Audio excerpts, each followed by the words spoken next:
Oregon is at a crossroads.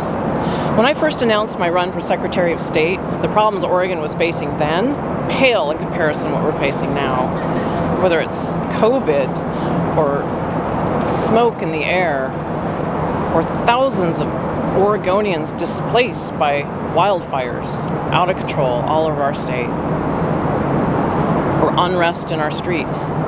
It's clear Oregon needs a strong, steady leader who's committed to getting Oregon back on track. In my last 16 years in the legislature, I've worked on issues that directly relate to the Secretary of State's office, especially as the longest-serving member of the Legislative Audits Committee. The Secretary of State's Audits Division is where hard questions could get answered, such as, why are there thousands of Oregonians who are unemployed and have yet to receive their unemployment benefits? That has got to be looked into and fixed so it never happens again.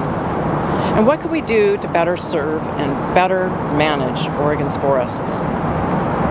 That leads me to talking about elections, because ballots go out next month in the mail, and thousands of Oregonians' mailboxes have burned down. We need to make sure that their right to vote is protected. We also need to make sure that we have the best vote-by-mail system that we can have, and give it a top-to-bottom look, make sure we don't have any problems, and that we plan for disasters.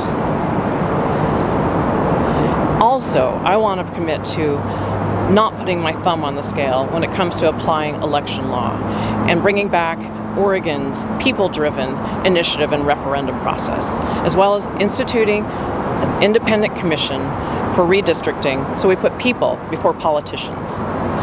Along with my experience in the legislature, I've been a small business owner for 28 years, and it's in the road construction industry, and I know how to deal with lots of moving parts and people, which works out well in the Secretary of State's office with lots of moving parts and people. But more importantly, I know what it's like for a business to run up against a big, uncompromising bureaucracy, and that is what led me to introducing a bill in 2011 and passing it that brought into our government a small business advocate to help businesses break through bureaucratic nonsense and get back on their feet.